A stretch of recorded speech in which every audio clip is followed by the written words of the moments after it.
Live from the 607, it's the Ocho Duro Parlay Hour, where we're talking everything going on in the world of sports. Join in the conversation on social media with the hashtag ODPH, because here we go. Instead of looking deep inside, every word I have to say, keep it simple. Welcome to an all-new edition of the ODPH podcast. What is happening, everybody? Thank you so much for joining us this week. My name is Ken M. Joining me in studio, as always, you know him. He's the co-host. He's the statistician to the stars. His name is Padawan J. Mustard! Yeah, you can see Pad's a little hyped up for the new Kendrick Lamar album, as we all are here. How can you not be? I was going to say, like, how can you not? I don't know, but that's what we're going to be listening to after the show. And speaking of after the show, I know you just got here, but we want to remind everybody, where does everybody go after the show, Pat? ODPHpodcast.com. Right on. So you swing on over to the website. A lot of stuff is going on there, whether it's social media links, T-Public store, sales going on for the holiday season. So no better time to go get some ODPH wear than right now. The blog section, the classifieds, which has friends of the show, such as 3FM Podcast, Dragon Master Games, Nerd Initiative, and many more. The directory, Pat, how many providers are we on? 467,640. Statistician to the stars, folks. Who's your source? Trust me, bro. Exactly. So wherever you listen to the ODPH, you definitely want to leave a review and let us know what we're doing, and especially converse about what we're talking about on the show, because we like to have those conversations rolling. That's what we do here. That's the whole thing of doing this whole podcast, is conversing with you, the ODPH Society, about what we're talking about. So that's where you start with ODPHpodcast.com. And don't forget the music section, which I always make this plug, and I really want to drive this home this holiday season too. If you're looking for a unique gift, go check out Brian Wolf and the Howlers. Go check out Second Suitor, Tom Jolu, Floodlands, shout out to Robots. All those great bands you can go buy merch from, go get their music, and hand it off to somebody if they're a music lover. It's always a great way to introduce them to great music that you hear on this show. I know we've had listeners mention, like, where do I go find the song? Where do I do this? It's right there in the music section. Yeah.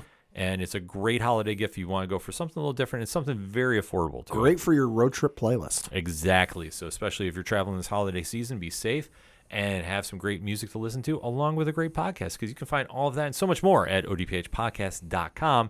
And on the social media, we use the hashtag ODPHpod.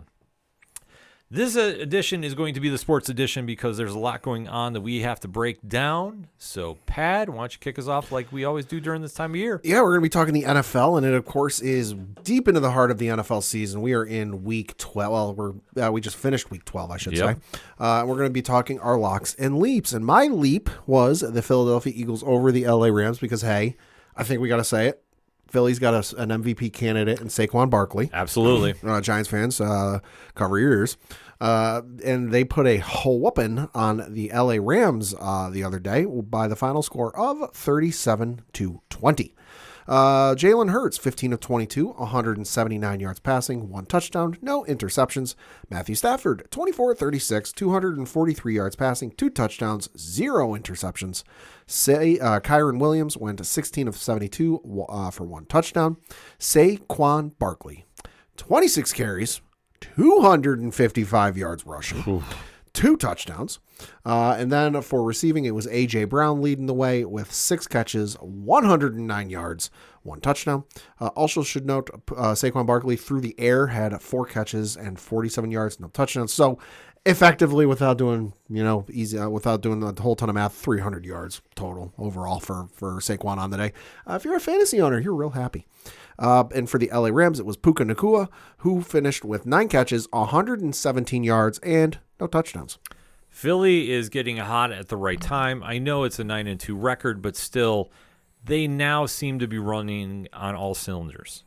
And that is a very scary thing for the rest of the NFC. Mm-hmm. Philly is really relying on Saquon Barkley, who is delivering and then some. Yep. Like Pat alluded to, he is a legit MVP candidate. Has to be. You can't take anything away from that. And I think that if he can balance out Jalen Hurts in that offense, they're going to be very scary to face in the playoffs. And I think going up against the Rams, which the Rams are so inconsistent. They're not on that Chargers level. Agreed. But we honestly don't know what they're going to do, because on paper they have a high-running offense. Their defense, obviously without Aaron Donald, took a hit. Mm-hmm. They're not anything to write home about. They're very steady, so they're going to make some plays here and there, but they're not exactly a lights-out defense. And for Philly to go in there, impose their will, and especially Saquon Barkley, who really is coming along now, and I think that the extra chip on his shoulder is he's motivated, is really paying off dividends. And I think for Philly, they're going to just be absolutely crazy to watch. No, it is. And like we said, Saquon is an absolute MVP candidate because you look at his numbers on the season. For rushing, he has 223 carries, which is first in the NFL. 1,392 rushing yards, which is, again, first in the NFL. Then you had 10 touchdowns, which is tied for fourth in the NFL, and he's averaging 6.2 yards a carry, which is 42nd in the NFL. Then you look at his receiving numbers. His receiving numbers, considering he's not a pass-catching running back, but at least not in the traditional sense, they're not bad either. He has got 27 catches on 33 targets, 257 yards receiving, and 2 receiving touchdowns. His longest pass this season, 43 yards. So that's absolutely phenomenal. So Philly, like you said, I agree with you. Philly firing on all cylinders. I mean, you look, Stafford got sacked 5 times. There were 11 hits on defense from the Philadelphia Eagles. So Philly's defense clicking on all sorts of cylinders, which is going to be a nightmare for their opponents. And then, like you said, I mean, they just ran into a very inconsistent LA Rams team because you look at who they've played this year. Okay, they lost to Detroit. Okay, who hasn't lost to Detroit? Well, spoiler, there's one person. Yeah. But then they turn around and they got blown the fuck out by Arizona 41-10. And then they turned around and beat San Francisco. But then again, they also lost to Chicago. So it's like, you know, it's just, you don't know which version is going to show up on Sunday. And you pray and hope it's the one that wins. But then again, when you've got wide receivers who don't even know what division you're in, up until a couple days ago, that's not a joke, folks. Puka Nacua did not know the Rams were in the NFC West. Yeah, that story's going around. Until a little bit ago. Quote, "No, if I'm being honest with you guys, somebody told me we're in the NFC West, so that's good to know, I guess. Yeah, one day at a time is my mentality. I feel like I say that to you guys a lot, but then it's whatever game we have coming up on Sunday or whatever the day that week it falls on," close quote. So, yeah, up until last week, Puka Nacua didn't know what division he was in. So take that for what you will. Yeah, I mean, it's a different mentality over there. Yep. But no, Philly firing on all cylinders. You know, good for them. You know, they're sitting there at 9-2. You know, and you look at their division, they're running away with the NFC East, which is wild to think about because you got Washington, who ain't bad these days. You know, Dallas, well, they're there, and so are the Giants, but real threat out there in the NFC conference overall. Absolutely. I mean, they're only going to get better as they're going on because it looks like they're finally gelling. That's a big takeaway from here, and especially getting hot at the right time, going into these playoffs because they still have a legit shot at that number 1 seed. Detroit, I mean, they've been lucky that they've only lost 1 game, but how hard is that going to be to maintain moving forward? And the same thing can be said for Philly because it's not going to be any easier as they're going into playoffs because then you're going to have to start thinking, okay, we're going to lock up the division. Do we sit or start? Then we start getting into little uncharted waters. Yep. So for Philly, the next couple of games, they have a game this upcoming Sunday on the road playing the Baltimore Ravens. Then week 14, they're at home against the Carolina Panthers. 15, they are at home against the Pittsburgh Steelers. And then week 16, Sunday, they are on the road playing the Washington Commanders. Bum, bum, bum, bum, bum. For the LA Rams this upcoming Sunday, they are on the road playing the New Orleans Saints. Week 14, God help them, they're going to be up in Buffalo. That's a home game. That's a home game. I take that back. They're going to be at home playing the Buffalo Bills. So that's actually makes out good for the Buffalo Bills. A little bit of SoCal weather, not bad. And then week 15 on the road, that's a Thursday game, playing the San Francisco 49ers. And then week 16 on the road, this is where it's, oh God, help them. On the road playing the New York Jets. And I say that not because, oh God, they're playing the Jets. No, they got to go to East Coast weather in late December. God help them. Yeah, it's going to be a little trying time for them, I feel. But, I mean, at this point, you got to salvage the season somehow. Yeah. Then we got to talk my Leap, which, the Leaps weren't great this week. You know, I took a flyer on this one. I figured, why not? But I chose the Chargers to defeat the Baltimore Ravens, which they almost did. They lost by the final score of 30-23. Lamar Jackson, 16-22, 177 yards passing, 2 touchdowns, no interceptions. Justin Herbert, 21 of 36, 218 yards passing, no touchdowns or interceptions. J.K. Dobbins, 6 carries, 40 yards, 0 touchdowns. And then for Baltimore was, of course, who? Derrick Henry, 24 carries, 140 yards receiving, and no touchdowns. For receiving, it was Baltimore. On Baltimore side, it was Zay Flowers with 5 catches, 62 yards, 0 touchdowns. And for the Chargers, it was Ladd McConkey with 6 catches, 83 yards, and 0 touchdowns. Well, the big takeaway from here is this was a playoff game. Yep. And it carried that atmosphere. I know the Harbaugh brothers. Mm-hmm. You know, It was Harbaugh Bowl, like 4. 5. Yeah, I was going to say, it's big for that aspect. Yeah.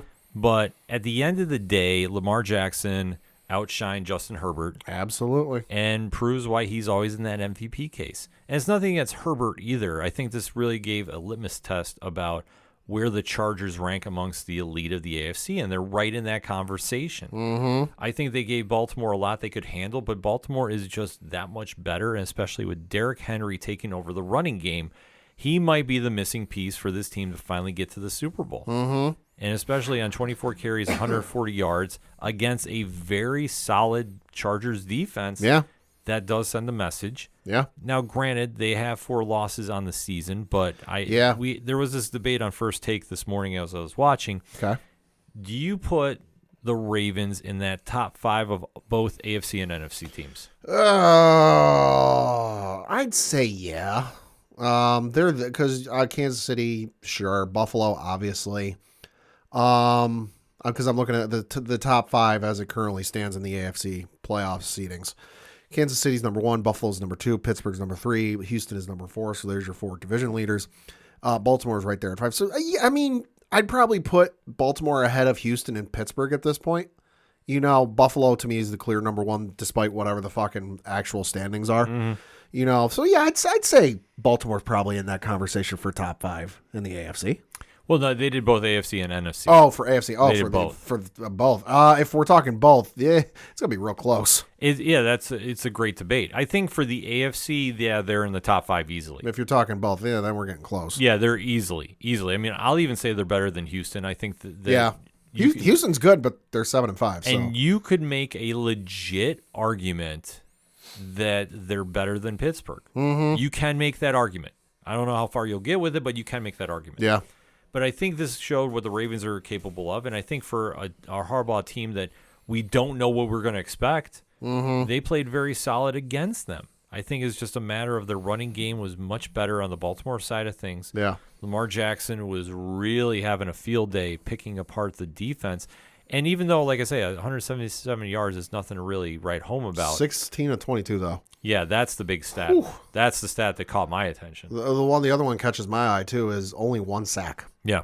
And 2 quarterback hits. Mm-hmm. So, which I get he's mobile, but even still. Right. The fact that he was still running around crazy on you, that spoke volumes. Mm-hmm. So it will be interesting to see if he can keep up the momentum as the season moves forward. Yeah. But Baltimore is going to be a team that once they get in the playoffs, I don't think it's a matter of if, I think it's a matter of when. Yeah. They're going to be a scary matchup for whoever they face. I just want to thank all of the guys I have in my fantasy roster that played in the afternoon game, because when I went into the afternoon games in my one fantasy matchup, I had like a 33% chance or even like a single-digit % chance of winning my fantasy matchup. Pulled that shit out of the fire and ended up winning. Love to see it. For the Baltimore Ravens, the next couple of games in the NFL, this upcoming Sunday, they are at home against the Philadelphia Eagles. They're off on Week 14. Week 15, they come back. They're on the road playing the New York Football Giants. And then Week 16, they are at home against the Pittsburgh Steelers. For the LA Chargers, this upcoming Sunday, they are on the road playing the Atlanta Falcons. Week 14, Sunday Night Football against the Kansas City Chiefs. And then Week 15, they are at home against the Tampa Bay Buccaneers. And then Week 16, Thursday Night Football at home against the Denver Broncos. Very solid matchups going into that final stretch of the season. Because, Yeah. I mean, we have to remember, it is almost December, folks. It is. And that season wraps up very, very quickly. One team that I will say this, their record might say one thing, but if I am a fan of this franchise, I am worried. I would be too. And we're talking who, Pad? The Kansas City Chiefs, the reigning, defending, somewhat disputed, I would say, 2-time, back-to-back Super Bowl champions. And they are lucky. And granted, I understand the statement, any given Sunday, blah, blah, blah. No. They are lucky they got a W out against one of the worst teams in the league. Agreed. You had the Kansas City Chiefs beat the Carolina Panthers. Think about that for a moment, folks. The Carolina Panthers sitting at 3-8, 2-4 at home, by the final score of 30-27. Patrick Mahomes, 27-37, 269 yards passing, 3 touchdowns, no interceptions. Bryce Young, 21-35, 263 yards passing, 1 touchdown, 0 interceptions. For rushing, it was Chuba Hubbard for Carolina, leading the way with 16 carries, 58 yards, 1 touchdown.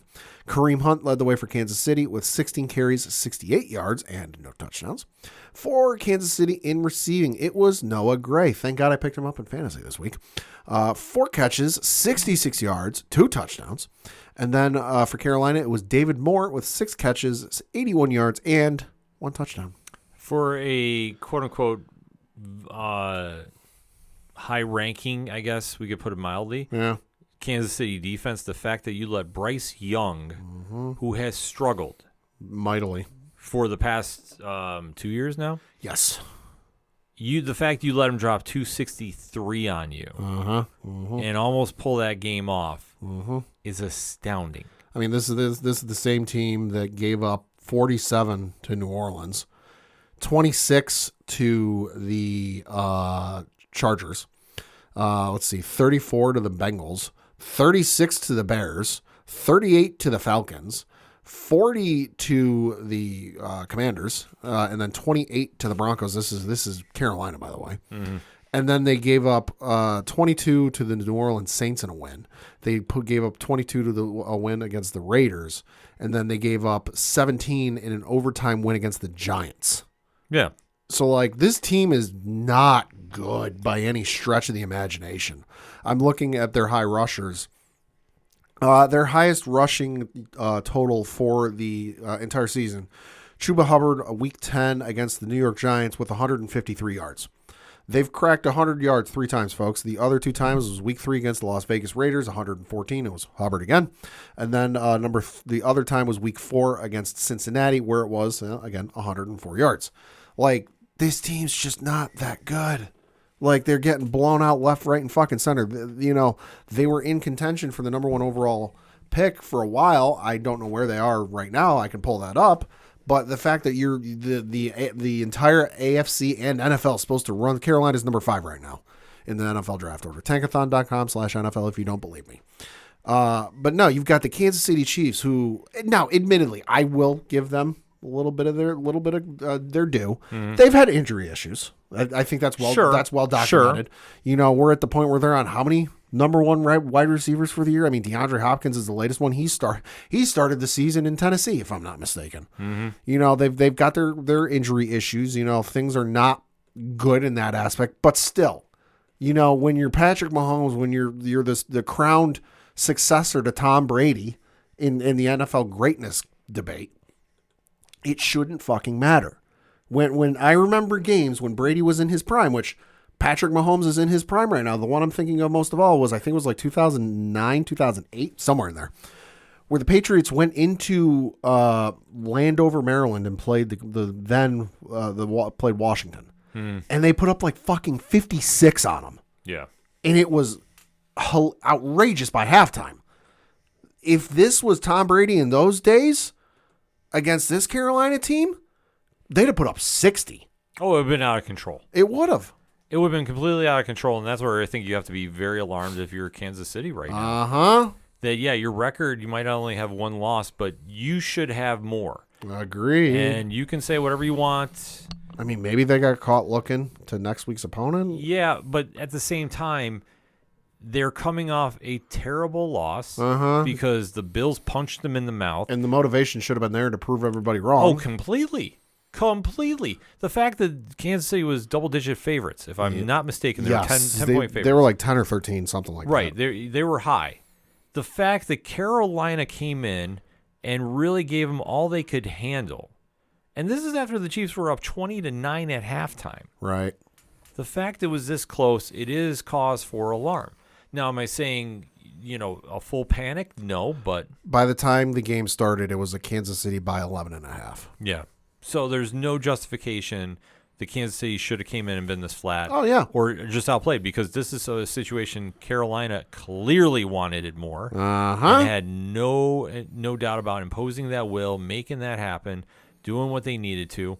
So in that retrospect, Kansas City has to find a way to get it together. They do. And the only thing that Carolina did it hurt them in their favor, is they gave them too much time to work with at the end. Right. They're not the first team to do that. They're not the first team, but had they not made that mistake, I think we would have had 2 back-to-back losses. And then 100%. Then what happens? 100%. Because you got to look at the thing, too. Patrick Mahomes got sacked 5 times during this game, and the Carolina Panthers got off 8 hits on him. Yeah. Not ideal. Yeah, it's not ideal. It speaks volumes. It is a problem.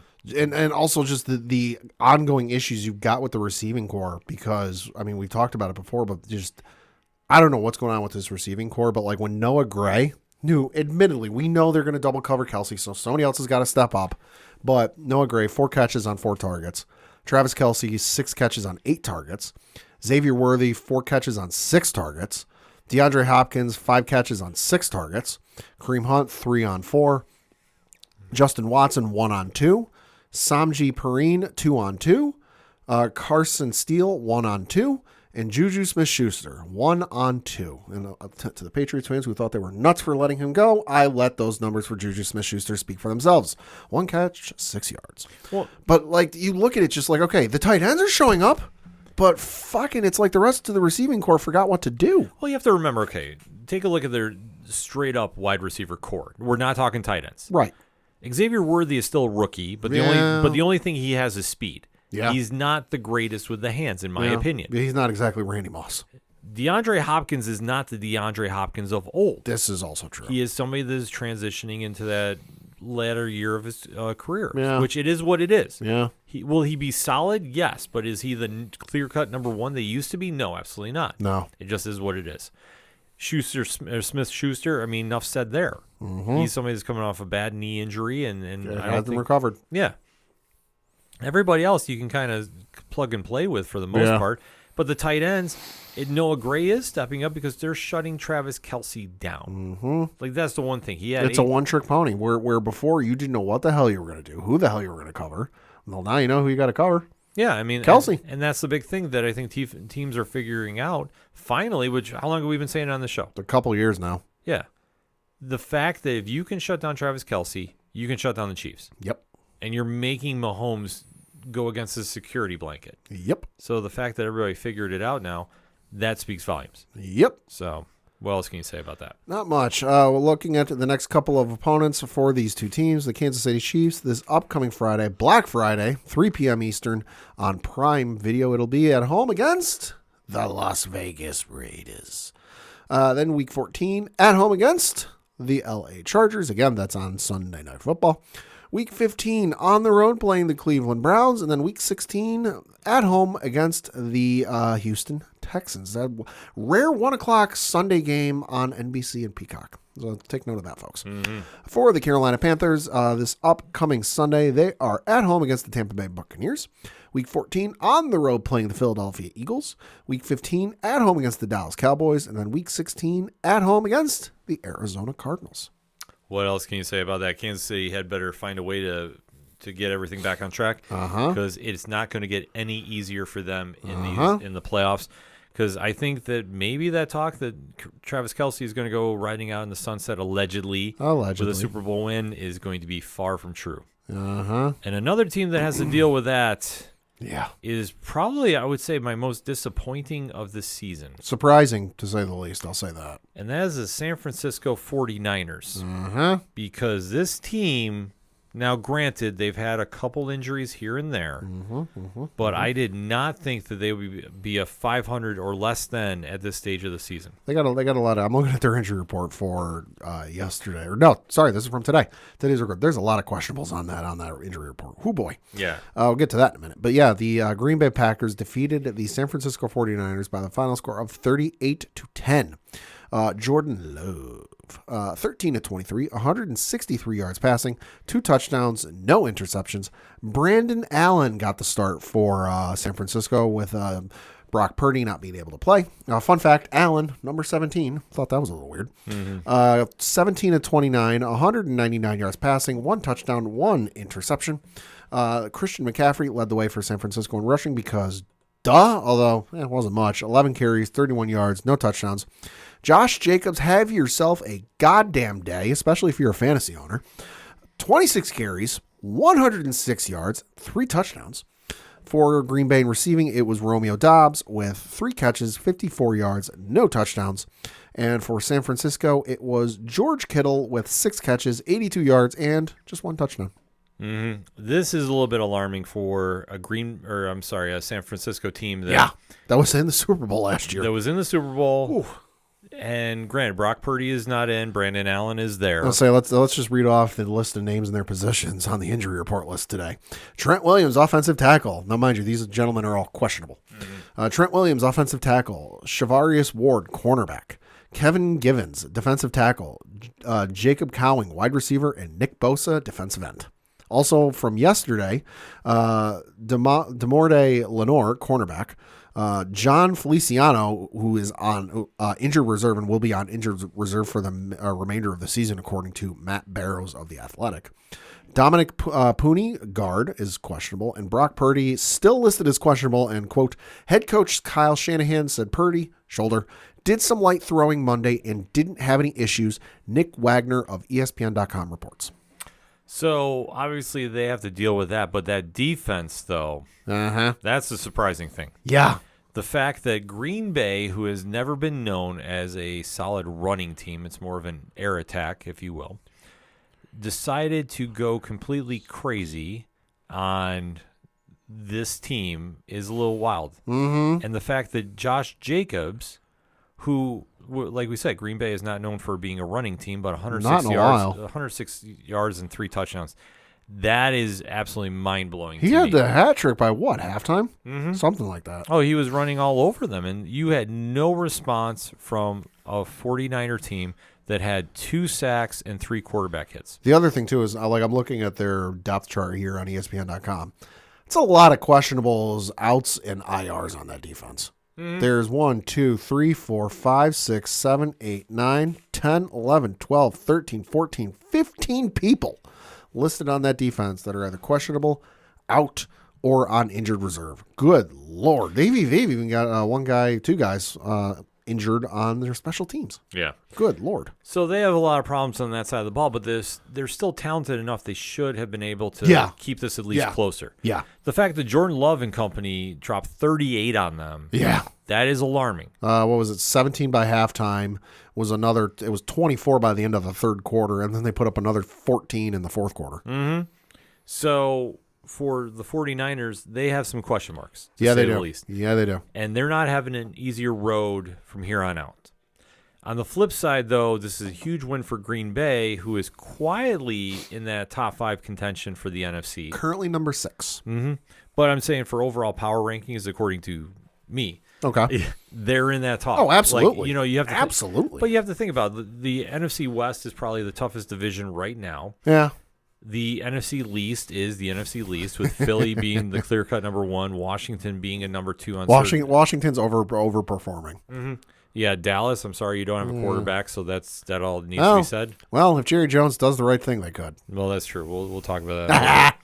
But then the NFC North, you have Detroit, who's clear-cut the number 1 team in the league. NFC North is probably the best division in that entire conference, with the lone exception being the Chicago Bears. Yeah, the Bears are awful. Yeah, everyone in that division is over 500, and then there's the Bears. Mm-hmm. Well, the Vikings, like I said, they came out the gate. Everybody was talking about them. The Super Bowl, they've come back to earth. Yeah. Green Bay is quietly winning. I mean, they're not a very flashy team by any means, but they're winning games.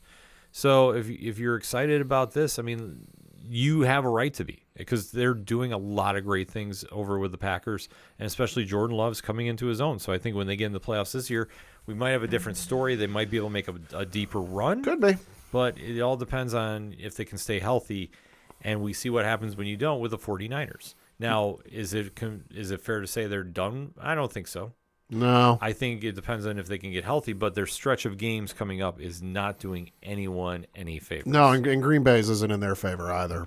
So looking at the Green Bay Packers for their next couple of games, this upcoming Thursday, that's right, folks, they are one of the Thanksgiving Day games, 8:20 p.m. Eastern on NBC and Peacock, at home against the Miami Dolphins. They have one mission and one mission alone. They need to win. Week 14, another Thursday game. This one on Prime Video. Mark your calendars, folks. On the road, facing Detroit. That will be a marquee matchup.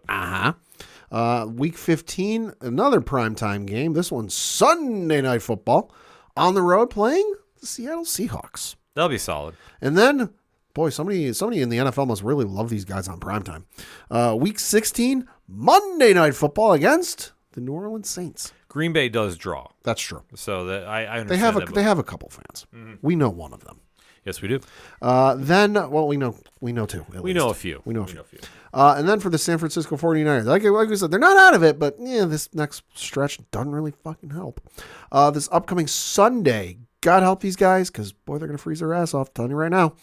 Sunday Night Football on the road, playing the Buffalo Bills. Mm-hmm. Going to freeze your ass off. I will pull up the weather for Buffalo Sunday in a minute. Week 14 at home against the Chicago Bears.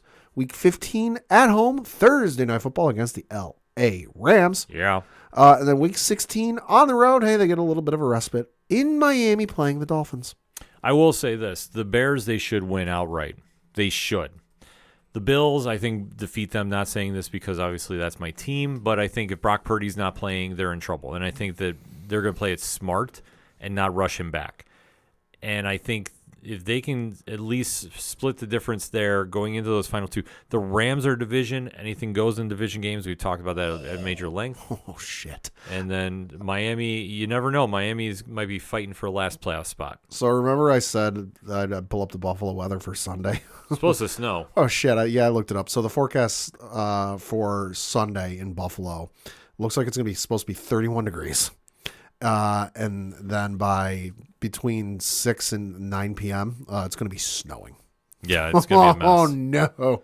San Francisco's going to freeze. It's going to be a mess for him. So I know Yeah. Bills Mafia is waiting on this one because if they win Yeah. and Green Bay defeats Miami, they lock up the NFC or the AFC East. Oh, that's early. Oh. Yeah, it's the first. I think it's the first time since maybe the Brady era. Yeah, Brady did it a couple times. Yeah, but to lock it up Yeah. at Thanksgiving, that's Yeah. absolutely insane. Yeah. So, like I said, Green Bay, you got one job to do. And the Yes, Bears, you do. And the Bills will just have to do it on their own. Yes, you do. So that being said, we got to take one more quick lap around the league. So, Pat, why don't you kick us off? Yeah, so the Thursday night game, boy, you want to talk about snow? That one got wild. The Cleveland Browns defeated the Pittsburgh Steelers 24-19. Pittsburgh, I believe, is something like 0-8 on Thursday night games. Are they really? It's some kind of wild stat. But I will tell you this. Anytime the Browns play the Steelers and it's prime time, the Browns, no matter how bad they are, have shown up and have really imposed their will. It's a weird thing. But as somebody that has seen them many, many times, as bad as those teams have been, if it is a primetime game, like a Monday night game or even Sunday night, which I don't think has happened that often, they show up. And it is crazy, but I believe the stat is Pittsburgh has never won or has a Owen. It's been a while. They've got a all-time, and this is according to statnews.com, and this is going back to when they were known as the Pittsburgh Pirates in fucking the mid-30s. All-time on Thursday, they are 14-21. Yeah. And it's been a while, it looks like, since they won on Thursday. At least 2011 against the Cleveland Browns. Yeah, so it's some kind of wild stat with that, so I'll just tell you, stay away from that. Cleveland, though, I did hear some wild talk. They're going to be keeping Deshaun Watson and now setting up quarterback competition for him. Why? Allegedly. This is all allegedly. I've seen a couple things pop up on the social media. You could talk me into giving Jameis Winston Comeback Player of the Year award. Well, that's what I say. If Winston comes back and 219, I mean, granted, no touchdowns, but you know what? Considering who he's got to throw to, it's not bad. Hypothetically saying this, if he wins outright the next 4 weeks, Okay. That'll put them at 7-8. Which the next 4 weeks they are against Denver, Pittsburgh again, Kansas City, and Cincinnati. Right. So that'll put them at 7-8. And if Kansas City's locked up by 15, I could see Kansas City not starting everybody. Yeah, I forgot. Or limited rest. So they have 2 more games. So let's say they went outright. They'd be 9-8. You have to give them the job. Oh, absolutely. I don't think there's any question about it. You can't. I understand it's cap hell with the Deshaun Watson's contract, but yeah. Hey, you put yourself in that bed. exactly. There's no excuse for it. You did it to yourself. Yep. Next up. Next up was in overtime. You had the Minnesota Vikings defeat the Chicago Bears, much to Seth Rollins' chagrin, 30-27. Shocking win. This just in, Seth Rollins hates football. Yeah, this should have been a lot better score. But once again, division rivals, they all show up for each other. That's true. Caleb Williams, who had been suspect the last couple weeks, 340 yards, 2 touchdowns, no interceptions. Darnold, 330 yards, 2 touchdowns, no interceptions. Good Lord. Yeah, this is one of those situations where Minnesota, I don't know if it's actually real or pretenders. Aaron Jones, 106 on the ground. God damn. It's somewhere in that conversation. Then you had the Detroit Lions beat the absolute tar out of the Indianapolis Colts, 24-6. Best team in football proves why they are. They prove why they are. I mean, Detroit might actually win on Thanksgiving for once. It's been a while. I will say this: the Detroit ratings will be high. Yeah, they will. Because one, it's against the Bears, which if they put on a big show early, they'll have people watching.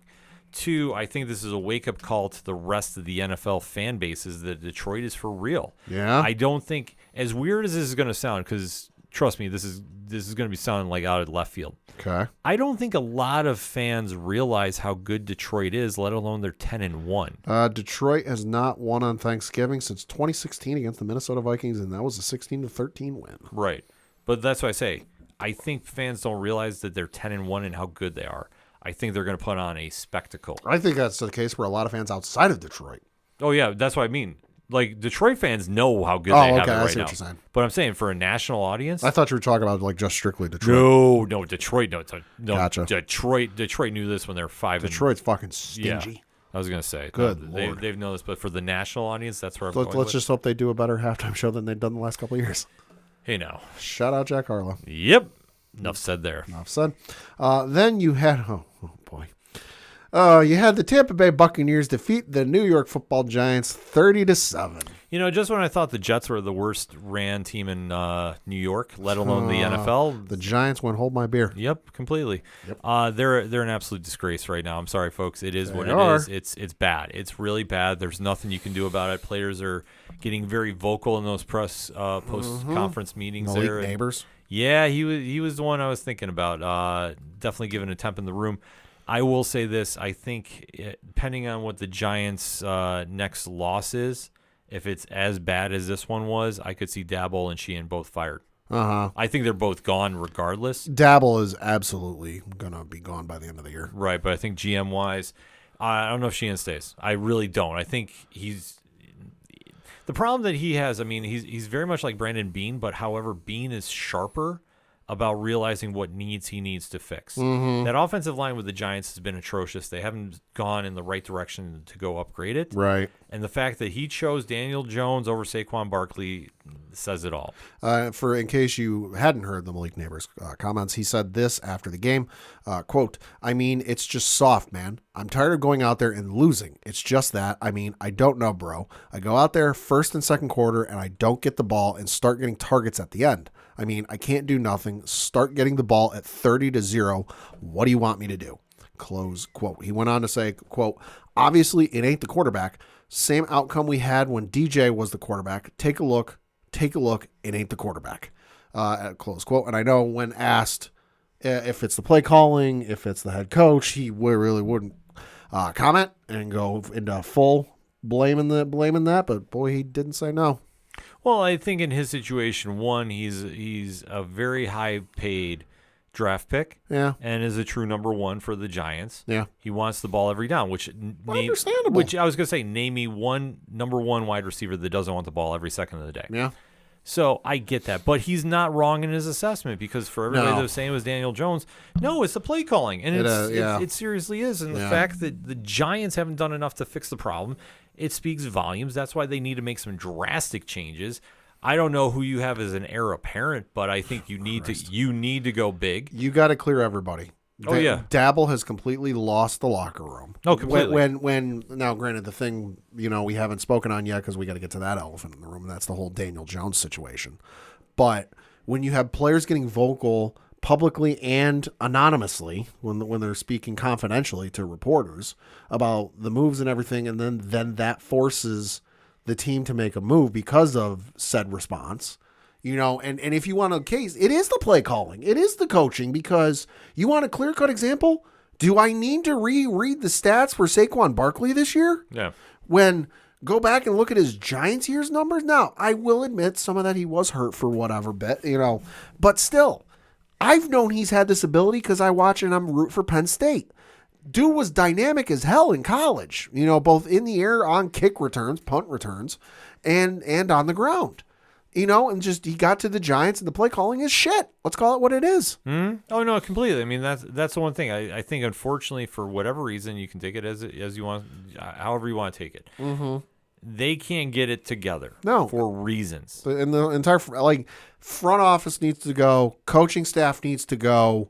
I think about the only staff on hand you might want to keep around is the medical team. The training staff, because, hey, I haven't heard of any two nagging injuries the Giants have had this year, so, hey, that you got that going for you.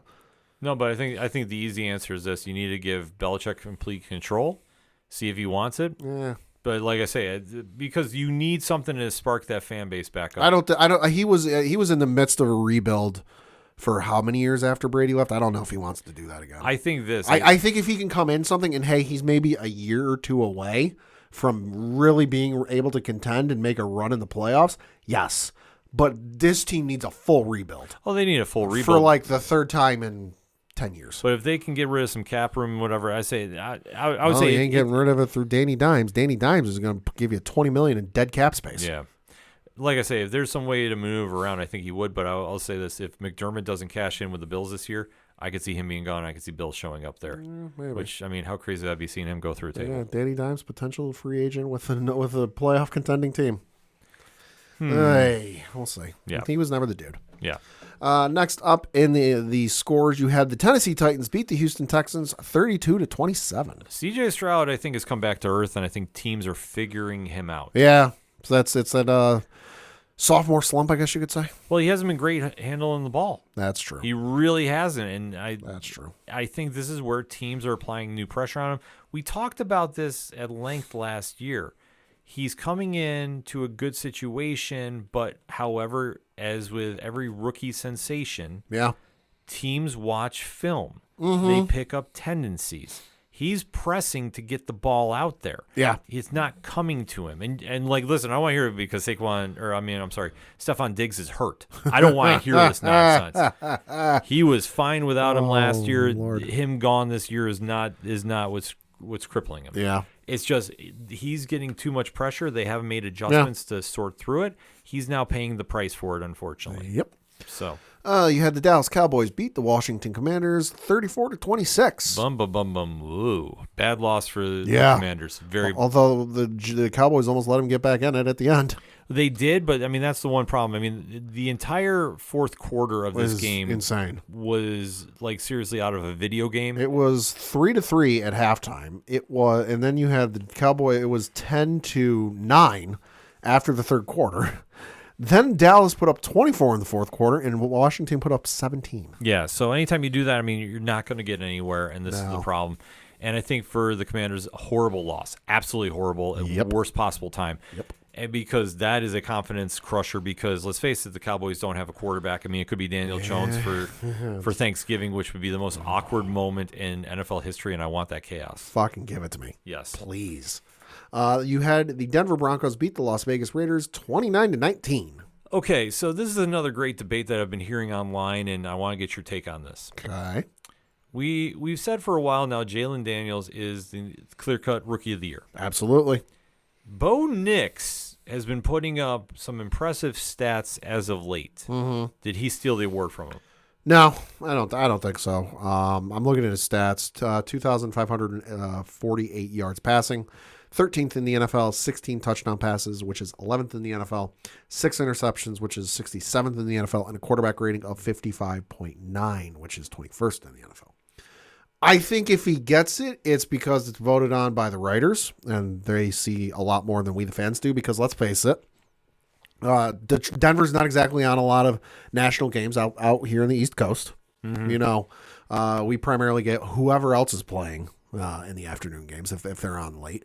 I think right now it's still Jaden Daniels, just because of the body of work and how good he's been all year from start to finish. That's not to say Bo Nix doesn't deserve a couple of votes and he doesn't deserve to finish second.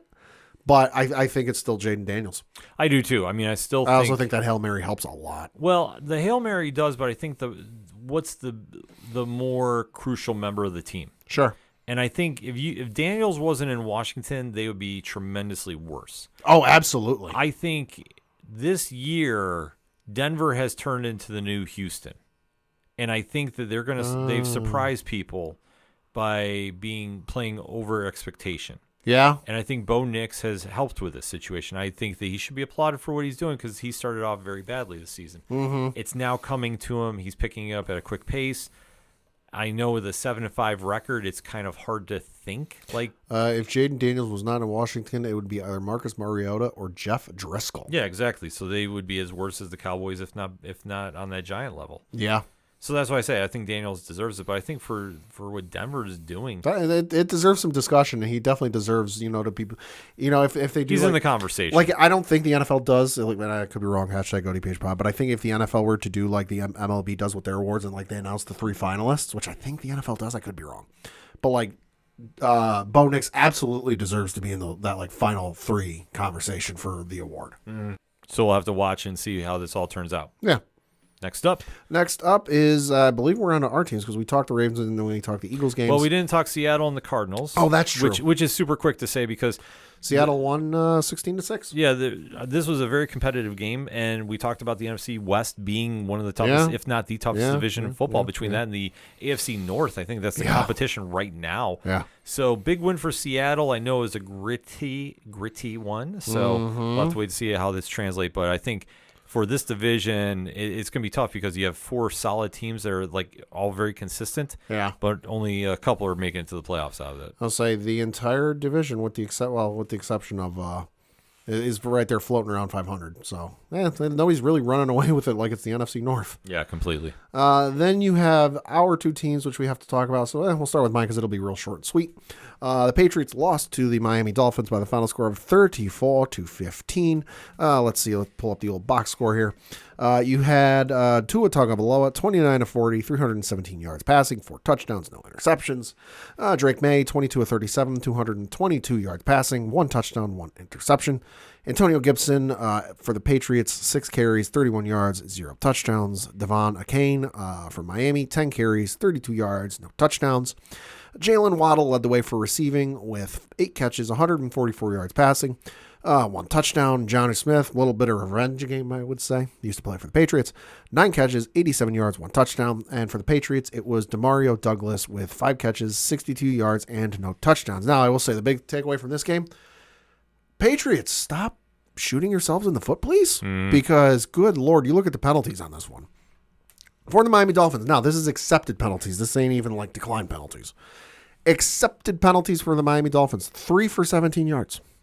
Patriots, 10 for 75. I'm sorry, when you have double-digit stat for penalties, it'll be real hard to win at the end of the day. Yeah, you're not going to overcome that. Nope. It's just not going to happen. Plus, you give up 4 sacks on Drake May. Doesn't help. And then for quarterback hits, you hit the quarterback 8 times, which I maintain. Get Drake May. I'm not going to say the best line in the NFL, but you got to give him something. A solid line in the NFL, and let's see what he can do. Right. I think for what he's got, he's played very adequately. Yeah. For what he's playing with. Yeah. Yeah. He's making the best chicken salad. Yeah. Pretty much. If you know, you know. Yep. And for the Dolphins, that's 3 in a row. Yeah. I'm not saying they're back. I'm not saying playoffs. I'm not saying anything like this. Playoffs. But I think for where Tua is at least going, this is the story I take a look when he's winning 3 games. At least it looks like he's healthy. Mm-hmm. He's playing very solid. I'd like to see him, continue to be healthy, Absolutely. and we'll have to see how it goes. I don't think they make the playoffs, though. I just don't think. Not going to be easy. They got the rest of the season this upcoming Thursday. As we alluded to, they are playing the Green Bay Packers. Then they've got the New York Jets on the road playing the Houston Texans, at home against the San Francisco 49ers, on the road playing the Cleveland Browns, and then they close out the year on the road playing the New York Jets. The Jets could be a bubble game because it's division. Will Aaron Rodgers be playing? Will he not? We'll see. Right. So That's a whole thing we don't got time for. Yeah, I was going to say, I'm not ruling that as an easy win. Yeah. I think they're going to struggle against San Francisco. Yeah, they'll give them fits. And I believe Cleveland, too. Yeah. They're not going to have an easy run. Myles Garrett's still on that defense? Enough said. Yeah, so I think for Miami, I just don't think it's too little too late. Uh-huh. But if Green Bay ices them this week, it's over. I think they're not going to get in there with 7 losses. So Green Bay has to just do their job. The Bills, this was the greatest week ever because the Bills were off. I could watch all football in peace, and my blood pressure was not going through the roof. Right. However, though, next week, Different story. Sunday Night Football in the snow, it's going to be a tough challenge. So Mark my words now, if, and I'm not saying they will, but if the Dallas Cowboys lose on Sunday, Mike McCarthy, I don't care what Jerry Jones is, because you hear that today that Jerry Jones on his radio show yesterday didn't rule out extending Mike McCarthy as a head coach. he's going to fire him. But mark my words, if the Dallas Cowboys lose on Thursday to the Giants, it doesn't even have to be, I don't even think it's going to be a huge blowout. A couple scores. McCarthy's gone by Friday. If they get embarrassed at home and they lose by double digits. On national TV, when you're the only game on in that time slot. Yeah, if they lose Thanksgiving by double digits, he's gone. He's gone. I don't think he stays, period. He's not like Jason Garrett, who got them close. When Garrett used to stay there as long as he did, Yeah. I understood that at least. This one I don't. So I think McCarthy's as good as gone. Yep. I think Jerry, I don't know who comes in there. Like I say, I don't have a successor lined up. No, I don't think he does either. I think we'll have a very surprise candidate that will go there. I know Mike Vrabel's probably the hot name that's going around for possible coaches. Yeah. I don't think he goes there. I think all he's doing is coaching his kids these days. So, Right, yeah. but I think he comes back to the league in some fashion next season. And I think Dallas would be a prime location, but I don't think he goes there. I think that Just don't ask Urban Meyer about Mike Vrabel. Hey. If you don't know, look it up. It's a funny story. Enough said there. So I guess we'll kind of wrap up the segment on that. Week 12 is in the books of the NFL. It's scary to say that we're already at that stage. It really is. But you know what? The season is winding down. Only 5 more weeks left, I believe. Yeah, something like that. It's crazy because I always forget it's back to 18 now. But in the meantime, hit us up on the hashtag ODPH pod. The week that was in the NFL, how did your team do? Let's discuss, shall we? We're going to get a quick breakout, though. We'll be right back. You ever wondered what comics Mark from Vale is into? What Zach from Left Behind's favorite MCU movies are? Well, Metalcore Nerds is the show for you. My name is Sean Mott, and here at Metalcore Nerds, we cover the latest things in pop culture, whether it be Star Wars, Marvel, DC, AEW, and everything else in between. You can listen to the show every Monday on Adobe Howl at 7 p.m. Eastern, or find it anywhere you find podcasts after it debuts on the radio station. The content you are listening to is part of the Nerd Initiative Podcast Network. For more info about the home of pop culture positivity, be sure to check out nerdinitiative.com. Coming back for another segment on this edition of the ODPH podcast, and it is a monster week for the WWE. Hell yeah, it is, baby. This time of year is a usual tradition, one of the big 5 pay-per-views, or PLEs, if you go by that lingo, for them, and it's a legendary one because it is now time for WARGAMES.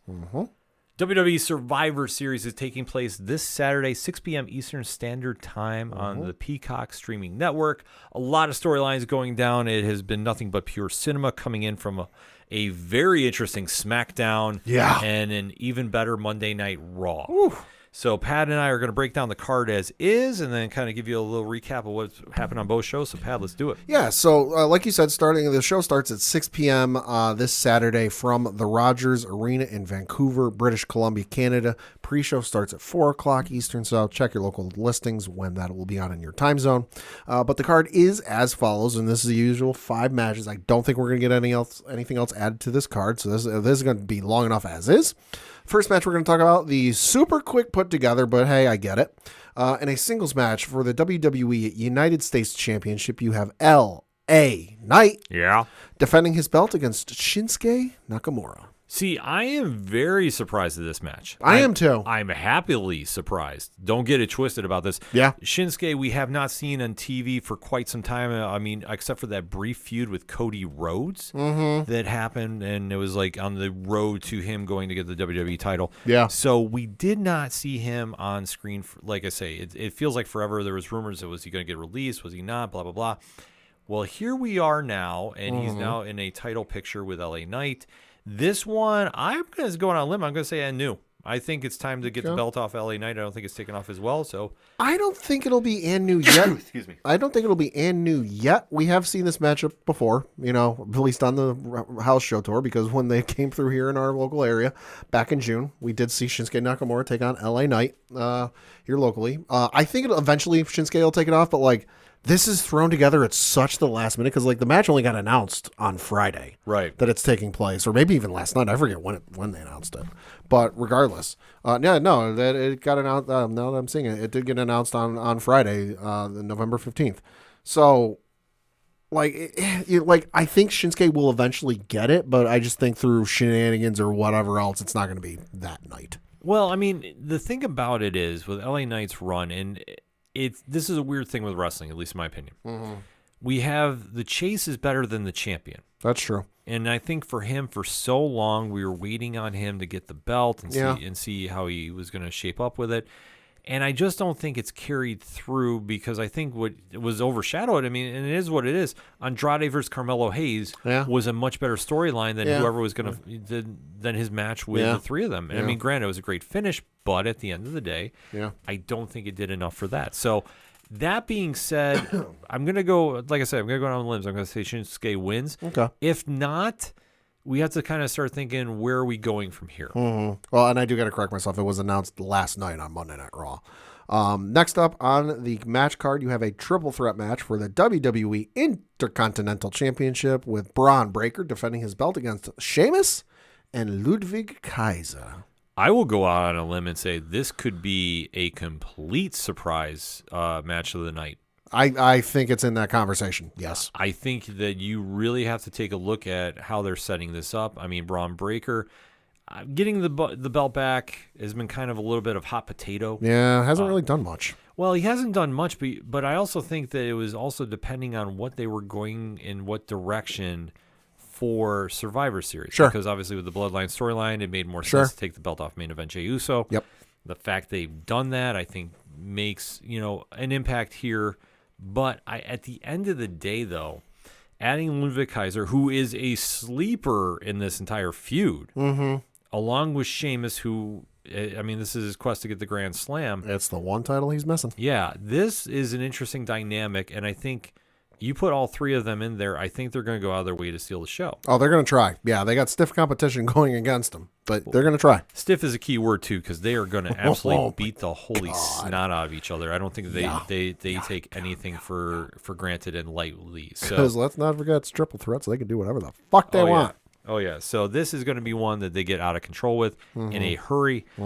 I will say this. I think Sheamus pulls it off. I agree. I think it's time. They've been teasing us for long enough. Yeah, the chase with Breaker can always come back for it. Yeah. And I think if you to do the hot potato thing with him, I'm not usually a fan of, but I think this adds a little bit of intrigue for the IC title. Well, and they're also playing Breaker in that kind of tweener role where he simultaneously beat the holy hell out of Ricochet to the point he switched companies. I realize that's not what actually happened, but in my head canon, it works. In my head canon, that's what happened. It works, yeah.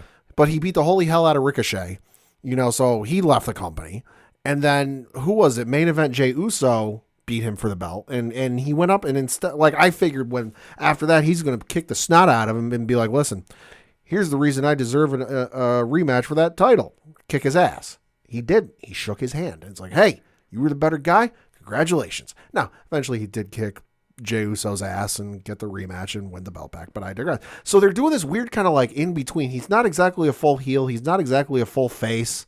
He's what they need him to be at any given time, and it's working for him, I'll say that. But I think they've just been teasing and kind of alluding to like, oh, this is the only belt Sheamus is missing. Like, they've said it way too many times for it to not be a thing at some point. Well, it adds to the story. And Yeah. it makes sense for why Sheamus is going for that. And I just think that Ludwig getting added into it, I mean, it's not out of the realm of thought. He steals it. It could be. It really isn't, because depending on how Gunther's match goes, Yeah. to see those two being the two-man power trip on Monday Night Raw, that could be something as well. Yeah, but the thing is, Gunther's kind of been distancing himself from Ludwig the last couple of weeks. Right, but like I say, they I mean, might... you could set up for a match between those two. I don't know if anybody necessarily Oh wants no, to see it would be the that. match between those two. They reform their Oh, version of oh. Imperium, but it'd be Yeah. like those two with all the gold. So Yeah. there's some possibilities there. But I'm gonna say this: I think Sheamus does Yeah. wind up pulling this off, and then Yeah. we have to watch where Breaker goes from here, because I Yeah. think they're just listening to the crowd too much, and he goes back and forth between a face and a heel. Could be. But the crowd is over on him, so it's Yeah, they are. it's tough. It's Yeah, tough. they are. Then you have a singles match for the World Heavyweight Championship with Gunther defending his belt against Damian Priest. This is gonna be a fantastic match. Yeah, there's going to be Judgment Day shenanigans. Yep, and honestly, Damian Priest has elevated his mic skills with this. Yes. He's really sold a new persona of his character. Everything about this has been win.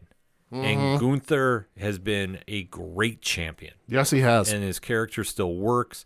This is going to be a great match between them. It's going to be end still. Yes. I wouldn't doubt the Judgment Day gets involved in some kind of shenanigans with this, but even if it's straight up, it doesn't hurt anybody. No. And that's why I say Gunther is going to win this, and then we have to kind of decide where he goes from here too. So this is going to be fun though. I want Damian to win just because, and I could see that happening just because you've got the whole storyline kind of going on in the background with Finn Balor and the other members of Judgment Day, and they're trying to thwart Damian Priest, but they keep failing at every turn, and now he's got another shot at the heavyweight championship, and they don't want to see that, and blah blah blah. So like obviously we know Judgment Day is going to show up, but I would just love to see Damian pull off that win, and then just see the looks of horror on Judgment Day's faces when he does have the one thing they want the most. But I don't think it'll happen, because I ultimately think what's going to happen is Judgment Day is going to show up.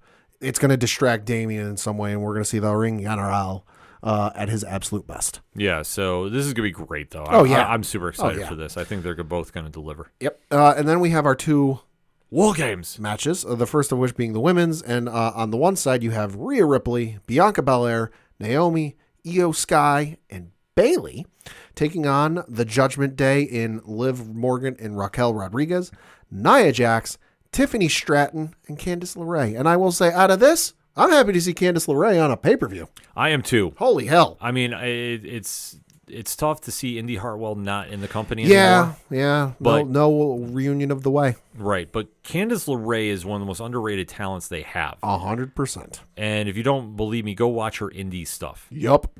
So to see her now in a primetime position like this is great. I don't mind that she's Nia's assistant, so to speak, or whatever that kind of the relationship is there. Yeah. But it works to see her on TV. I'm super excited about it. However, there is an underlying story that is involved in this match now. And that is Jade Cargill's attack / writing her off TV because allegedly I have not seen an official word that she has an official injury. That's what we're going around is she's legit hurt. Yeah, there is a legit thing to it. To what degree, I don't know. I'm going to clarify, but there is some kind of injury that's keeping her off TV. Yep. So the fact they've written this in for storyline, Bayley is now coming in. There's a little dissension in the ranks, so to speak. This really opens up the doors for a lot of possibilities.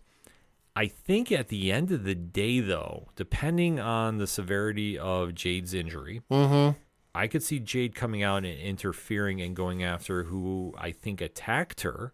And I could see that being Naomi. Okay. So Well, in like you said, the one side, the face side, there is dissension because it was brought up on Monday Night Raw when they were looking for a fifth woman. Io Sky brought up, hey, what about Kairi Sane? And obviously, given the history between Bianca Belair and the members of Damage Control, wasn't exactly keen on that whole thing, So there is a little bit of dissension there. I think there's a lot more dissension, or potential dissension on the other side though, because you've got Liv Morgan and Raquel Rodriguez, her right hand muscle. For let's call it what it is. She's the muscle, and then you got Nia Jax and Tiffany Stratton. Okay, so Liv and Nia just had a match against each other like a month ago. yeah, There's no love lost between those two.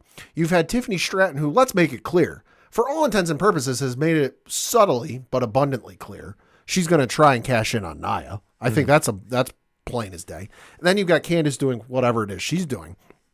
So here's my thing. Remember last year when we got to the men's War Games match and Rhea came running out with Senior Money in the Bank's briefcase and he tried cashing in? Yep. But then Randy Orton kind of thwarted that whole thing. I wouldn't doubt we see something similar or see that happen with this. And that's Tiffany Stratton cash in on this match. And then, hell, I don't know how you work out the logistics of it, but all of a sudden the belt's on the line.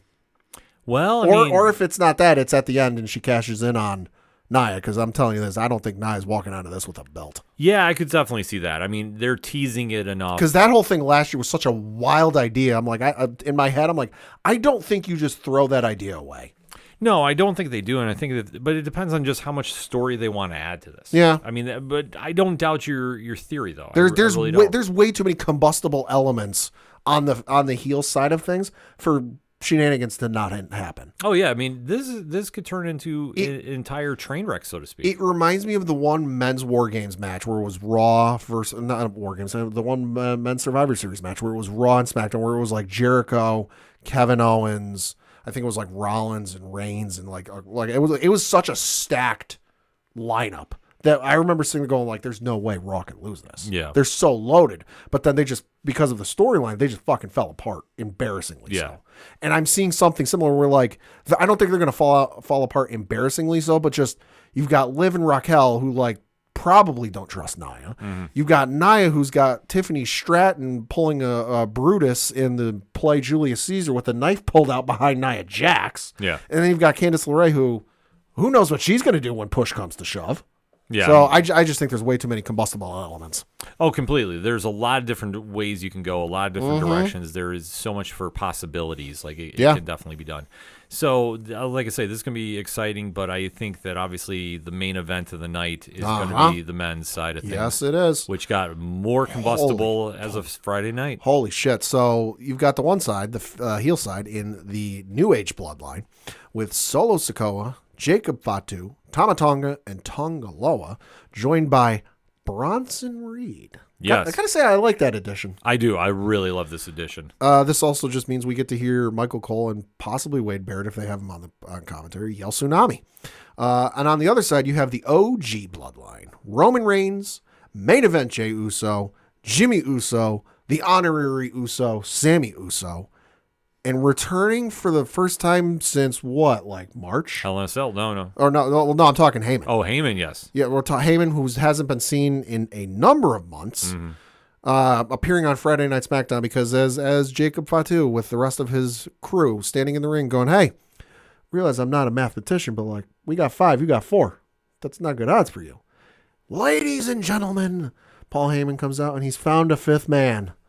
And he goes, it won't be 5 on 4, it'll be 5 on 5. And who does he call, or who did he call? Cult of Personality hits, and the 5th member of the OG bloodline, CM Punk. Perfect. Oh my God. The roof exploded from the place because obviously we have not seen CM Punk since Hell in a Cell with Drew McIntyre. Correct. And I know he wrote himself off for some time off. I Yep. mean, and this is an area that they continue the story that they set up a while ago too. Multiple ways too.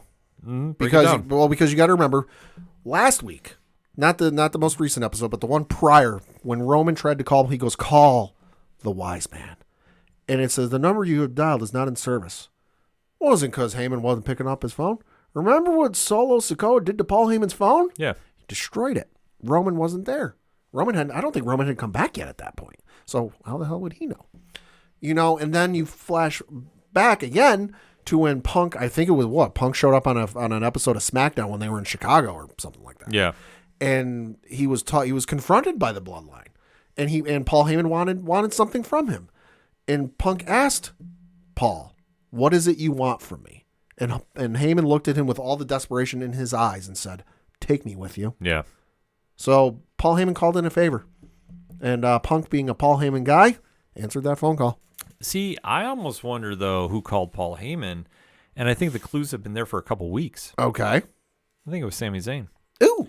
Because everybody seems to forget about that little moment on TV where he threw his phone away when Solo came on screen Oh, yeah. on the couch. Yeah. So Could be. Maybe, just maybe, there's something going on with one Paul Heyman and one Sami Zayn. Well, and I do believe the reports that this whole setup is going to be a fuel for the eventual feud between him and Seth Rollins. Oh, I absolutely. buy that 100%. I fully think Seth gets involved in this match. Could be. I don't think he sits quietly Could on be. the sidelines. I think what's going to happen is this match is going to be a shocker. Okay. Because I think the new bloodline wins. Ooh. Now, how we get from point A to point B is literally anybody's guess. Because there's a couple different ways to look at this. Yes. One, where does Paul Heyman's true loyalty lie? I mean, yeah, Roman couldn't get him on the phone. There's that bit of a distraction. Sure. What happens there? Sure. Two, like you alluded to, Seth Rollins. Now, he has made it very clear there is no love lost between him and Roman. Yep. There is no love lost between him and CM Punk. True. So now the fact that they're working together, albeit there's a common denominator, but they're working together. He's not going to handle that. And he's going to get involved and cost somebody. Now, to what degree, I don't know. This could all be something like somebody's leaving the cage that they're usually kept in Yes. to go run Yes. to run to the ring. The one at the top of the entrance ramp. Yeah. And this is where he comes out with a chair, hits him with a stomp, and takes him out. Could be. And just throws him in the ring to get pinned. Like Could I don't doubt something like that happening. So with that involved, I think the team Roman is in a little bit of trouble. Okay. Then you go into the Sami Zayn factor. Could he be going against them? Would he do a heel turn? Because there is that talk about the cell phone. And I would say this.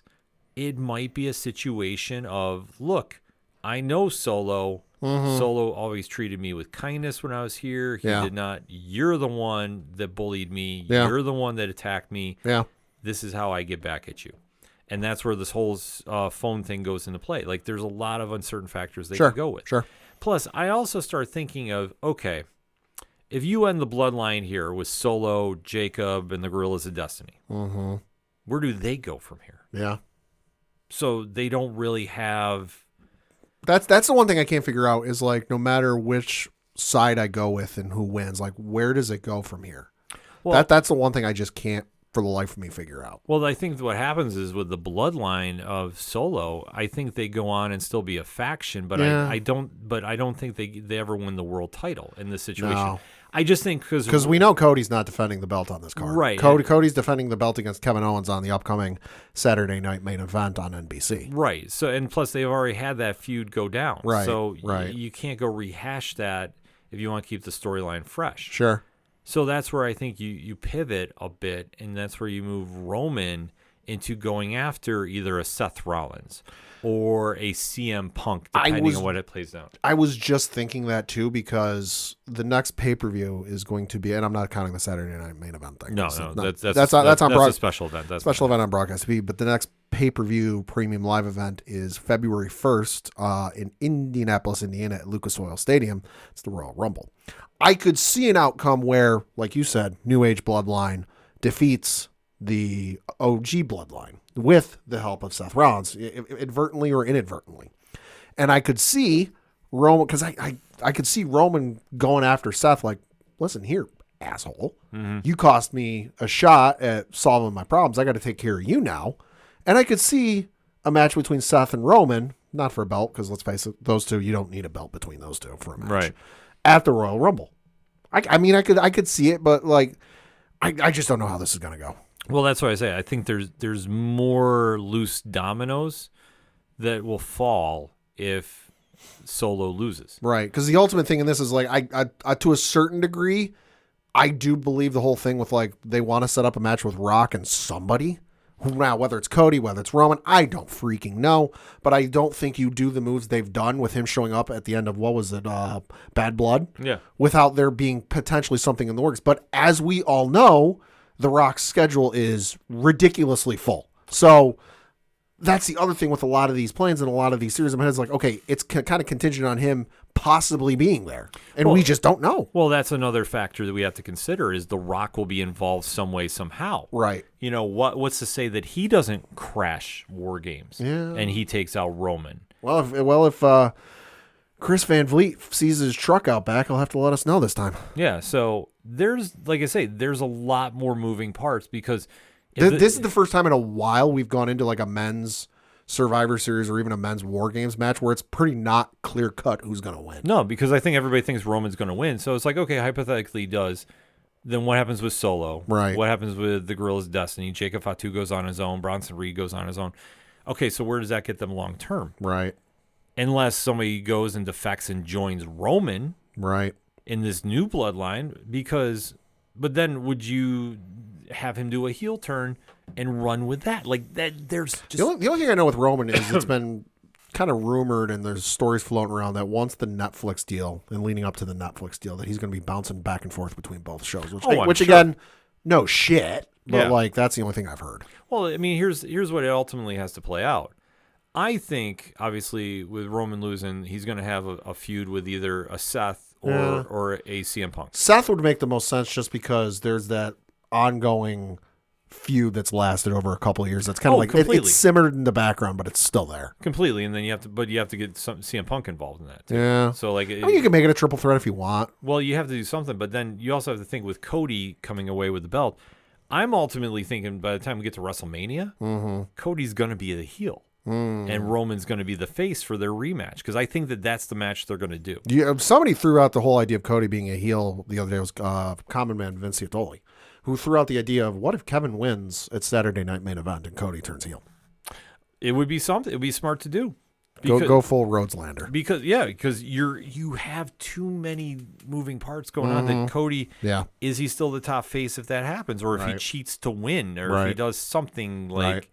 Because then what's not to say, and like, granted, I know we're throwing a lot of theories at everybody, so definitely hit us up on the hashtags. What if Sammy turns and then he goes to help Kevin? Because Kevin was his only true friend because Kevin stood by his side. Like, you never know how that plays out. So, I mean, that's how this match ultimately goes. But I'm going to say for my money, this has to be Solo. I'm going to say Solo and New Age. I don't want to see them win, but I think it's going to be just because... If they lose, where do you go? Yeah. Like they're not going to go after Cody. He's fought Cody like 3 times, whatever it is, and he's lost every time. I could see Guerrillas of Destiny going after Motor City Machine Guns, which give me that every day. I can think of a fatal 4-way right now that'll make it one of the greatest matches in wrestling history. But like, okay, you could have Guerrillas of Destiny go after the tag titles, but it falls apart. I feel like there's more to tell if you have Solo and his crew beat Roman. Yeah. Plus, I don't want to hear Solo or Jacob Fatu stop saying, "I love you, Solo." I need that every day. That is. He's started leaning into it on social media. As he should. I love it. As he should. He's a good follow. He's amazing. Yeah. And you know what? If him and Bronson Reed want to tag up and be the new APA, I'm completely down with that. Give me that. Oh, give me that. I think we can get JBL to sign off on that. Oh, please do. That's all I need after this feud. But a lot of storylines coming out from this. But Monday Night Raw had a couple other ones going on, especially one big announcement. Yeah, as was announced and as is ongoing on the SmackDown side of things, they added a Women's United States Championship, and they've got a little bit of a tournament going on that side, where on Saturday night's main event, which is airing in case you didn't know, It's going to be airing in what is this? When is this airing? This is airing on December 14th, 2024 on NBC and also on Peacock. You will have the tournament final for this matchup. But that is going to be brand exclusive to SmackDown. On the Raw side of things, they are getting a women's Intercontinental Championship. Long overdue. Absolutely. Long overdue. And I realize there's some folks in the wrestling media that feel there's too many belts in WWE and AEW these days. If it were another men's belt, I would agree. But it's not. It's a women's belt. There's way too many women on the roster, SmackDown and Raw, that can't fight for the belt just because you do 1-on-1, 2-on, triple threat, whatever else. This is great for, especially how deep the women's roster is on Raw. Like you go through the list of folks who are on there. You got Zelina Vega on there. Asuka when she comes back. Kairi Sane. You just run down the list of folks. Lyra Valkyria. That are on the roster that deserve a shot at the belt. But at this point, there's only one belt, singles belt on that roster. Now you got two. Well, you have to consider this as well. The evolution of women's wrestling in the WWE has been leaps and bounds over most federations. I think the TNA Knockouts division is the only one that rivals them, in my opinion. And I think the fact they're actually doing mid-card belts for the women's divisions is amazing and long overdue. And considering how stacked all those divisions are on Raw, SmackDown, and NXT, doing a mid-card title is a way to develop stars and really enhance your brands. Well, and plus the thing we got to remember too, WrestleMania is 2 nights. Yeah. SummerSlam, I think next year, if not the year after, I have to look it up, is going to 2 nights. Plus this upcoming special on NBC is not going to be a one-off. There's going to be a couple of these over the next couple of years. So, and especially with, it seems like they found that sweet spot on the pay-per-views of 5 matches on the main card. You don't have to have the same belts defended on every card. You can mix and match. Plus, it gives you enough of a playroom on the TV shows to have some flavor. Yeah. So I'm super excited about all this. Yeah. Our early prediction, Lyra Valkyria. Absolutely. Her or Zelina Vega. Selena would be amazing too. You can't listen. Whoever it is on the Raw side of things for the IC title, inaugural women's IC title, is going to be a good pick. Lyra is my pick because you think about what she's done since she's been called up to the main roster. She, almost won Queen of the Ring. That's true. And she's been now kind of in this weird lost in the shuffle moment. Yeah. Where I think that you've seen what she's done in NXT, you've seen what she's done on the main roster, even though, like I say, right now is kind of this weird uncertainty. Yeah. I think you put her in this position, I think she's going to shine with it because I think they're going to go with a new talent to win this belt. Not saying that, the talent they have on the roster, isn't worthy of it. Right. I could also see Shayna Baszler finally getting a world or a Intercontinental title. Yeah. Long overdue there. Like, there's a lot of different ways we can go with it, but I think they're going to go with somebody that is just debuted within the past year on the main roster, or I wouldn't doubt, depending on how things shake up at NXT, we get a Roxanne Perez that comes up to get it. So there's a lot of great ways to go with it, but what a testament to the division and the work that everybody's been putting in there. Absolutely, and we should make it known for the record, we both agree for the Women's U.S. Championship, Chelsea Green. Yeah, Chelsea Green all day. Give it to Chelsea. Listen, that's no disrespect to anybody else in the field, but give it to Chelsea. Meechin, I believe, is in the other bracket. Yeah, so right now the semifinals, it's at an upcoming date. It's Bayley versus Chelsea Green, and then Meechin is awaiting her opponent from a triple threat between Naomi, Tiffany Stratton, and Elektra Lopez. I'm still saying it's going to be Meechin versus Chelsea Green for the finals, and then Chelsea's going to win. Chelsea Green. But if Meechin wins, I'm happy with that too. Like, that's going to be truly something there. Yeah, too. oh yeah. A lot of great things happening on Monday Night Raw. I think the only other one that we'll bring up very quickly is the New Day implosion. Holy shit, if you have not seen the clip between Kofi and Xavier Woods backstage after they lost to Alpha Academy, bro, let them cook. Yeah.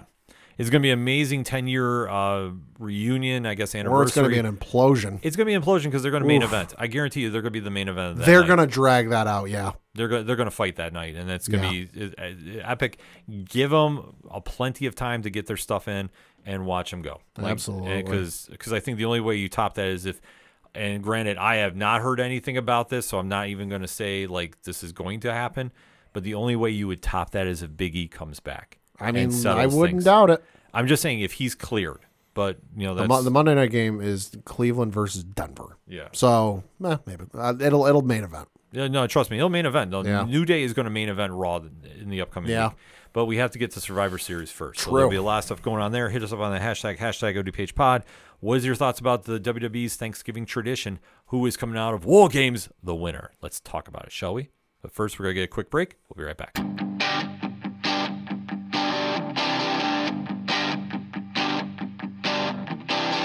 This is Tom from Tom Joe Lou, This is Matt from Sideroom Sounds. and you're listening to ODPH Podcast. Wanna go where no one knows my name, to the desert, the oceans, or the plains. 'Cause I wanna go. Coming back for the final segment on this edition of the ODPH podcast pad. What you got? Couple of things to talk about. First of which is the last 2 awards that were handed out last week for Major League Baseball. First of which was the Cy Young Awards, which, hey, not saying I called it, but I called it. For the National League, the Cy Young Award winner was Chris Sale of the Atlanta Braves. Boston fans, how you feeling? Yeah. And then for the American League, it was Tarek Skubal of the Detroit Tigers, of course, as we said, won the pitching Triple Crown. So, hey, no surprise there. And then the following night was the MVP Awards, which, again, we called it. National League MVP went to Shohei Ohtani in a unanimous decision. And then for the American League, also unanimous decision went to one Aaron Judge for his second American League MVP in 3 years. Should be fucking 3. Fuck you, Jose Altuve. But nonetheless, congratulations to all the winners. And hell of an award season and hell of a season for baseball. Yes, an amazing time. I know Juan Soto is the hot topic amongst most fans. Especially for his social media thing with Celsius today. Faking everybody. Oh, I got an announcement. Yeah, he's an athlete sponsor with Celsius. Yeah, I still think at the end of the day he returns to the Bronx. Yep. Numbers, I mean, I think are irrelevant at this point. I think Scott Boras has taken offers and raising the prices. He should. He's an agent. Oh, yeah. So we'll have to kind of see how that plays out. But yeah, Pad called all the awards, man. I did. He's on top of it. So now we just got to wait for a very interesting offseason to really kick in. And then got to talk a little bit of college football because Yes. we are nearing the end of the college football season, but we do have some college football playoff rankings. And of course, I believe it's the first 12 teams get in. So the 12 teams that are currently in the college football playoffs are number 1, Oregon. Number 2, the Ohio State University. Number 3, Texas. 4, and I don't know how, Penn State. 5 is Indiana. 6 is Notre Dame. 7 somehow is Alabama. 8 is Miami. 9 is Ole Miss. 10, Georgia. 11, Tennessee. And number 12, Boise State. Well, I mean, no real shocks here per se. Couple. I mean, Penn State, I guess, being up that high is kind of a little surprising to Yeah. me, considering, I mean, they're in that discussion, but I don't think 4 is where they should be at. No. Other surprise, Alabama is at 2. Or, sorry, is it number 7 with an 8-2 record? Yeah, but, I You always... can't even say it's because Saban's there because Saban's on. No, but it's the reputation and strength. It ultimately comes down to strength of schedule, and That's true. it depends on how you look at the glass. Is it That's half full true. or half empty? That's true. And for a lot of the people that do the voting, in my opinion, they go based off the reputation. So I'm not surprised. Mm-hmm. Do I think it's warranted? Personally, no. No. But I understand it. That's where I'll leave it at that. Yeah. A lot to check out, though. A lot of good games the last couple of weeks. Oh, yeah. College sports is really kicking into high gear. I know the basketball has been really going into what I feel is the start of the season when they do their Maui Invitational, Yes. where UConn took a very bad loss to Colorado, Yo. which Didn't see that coming. Coach Hurley was not exactly too happy. No. It reminded me of our own Coach Duffy after Notre Dame took a big L. So I was going to say it brought back some memories, but seeing how the sports are really kicking into gear, and especially with the NBA going on as well too. Like I say, the winter sports are really starting to have some storylines really generate. Fans in the city of Chicago, I'm so sorry. Yeah. Enough said. Yeah, enough said there. We'll just leave it. We'll leave it at that. But this is going to be a great time of year, especially with sports going on. That we'll have a lot more to discuss. And obviously, this week is a very big one in the United States for Thanksgiving. So wherever you're at in the world, just make sure you're celebrating with your loved ones. Be safe. Don't eat too much food. Yes, be safe. Be healthy. Don't drink and drive. And enjoy the holiday season we have them, because there's no better time than that. That said, for anything and everything that is the ODPH, you can find it at odphpodcast.com. That's it for sports this week. So for the one and only Padawan J, Fuck you, Astros. I'm your host, Ken M. Thank you as always for listening to the ODPH podcast. We'll see you next time.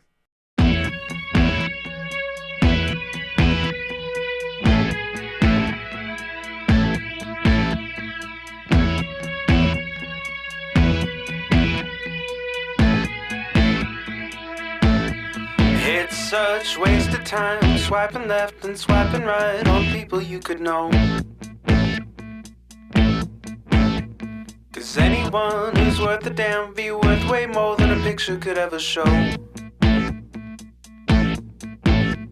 You could find the right light, find the right angle, and never find your soul. And it can feel like a losing battle, and this plot is full of holes. This modern way of finding love just makes me feel so alone. And I can't be the only one sick of staring at my phone. So look up, talk to me, a better way to spend our energy. Just look up, talk to me. We don't have to float alone on the open sea. Don't know that I believe in the old time fable. Everyone has just one true love. All I know is you're across this table, and you're all I'm thinking of. So look up, talk to me, a better way to spend our energy. Just look up, talk to me. We don't have to float alone on the open sea. Ooh, talk to me.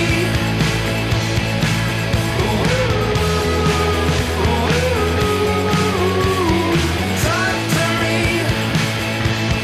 It's such waste of time swiping left and swiping right on people you could know.